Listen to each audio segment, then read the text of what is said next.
ગુજરાતની ભાજપ સરકારે જાણે આદિવાસી શ્રમજીવી લોકો માટે તો કશું જ નથી કર્યું 30 વર્ષમાં, એવું સ્પષ્ટપણે લાગે. ઝઘડિયામાં તમે વિચાર કરો, શ્રમજીવી 10 વર્ષની બાળા પર રેપ કરવામાં આવે છે. 1 મહિના પહેલા પણ એની સાથે રેપ થયો છે અને આરોપી દ્વારા એમના ગુપ્તાંગમાં સળિયા નાખાય અને ક્રૂરતા કરવામાં આવે. આ કેટલી હદે નિર્ભયાને શરમાવે એવું કાંડ ગુજરાતમાં બન્યું છે. કલકત્તામાં કાંડ બન્યું હતું, ડોક્ટર કાંડ જે દીકરી સાથે બન્યું હતું, નિર્ભયા દીકરી સાથે જે કાંડ બન્યું હતું, એનાથી પણ બદતર કાંડ આજે ગુજરાતમાં બન્યું છે.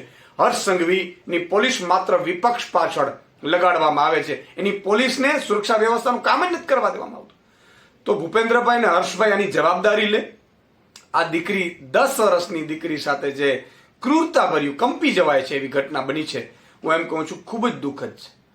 આજે આ 10 તમે જુઓ વર્ષની બાળા કઈ રીતે એ અત્યારે જીવી રહી હશે. એની એટલી હદે ક્રૂરતા કરી છે આરોપીઓ દ્વારા. અને આ એક ઘટના નથી. ગુજરાતમાં ભાજપના મોડલમાં દરરોજ હત્યાઓ, બળાત્કાર ને ગેંગરેપ થઈ રહ્યા છે અને મંત્રીઓ ફાંકા ફોજદારી કરી રહ્યા છે. આ ખૂબ જ દુઃખદ છે.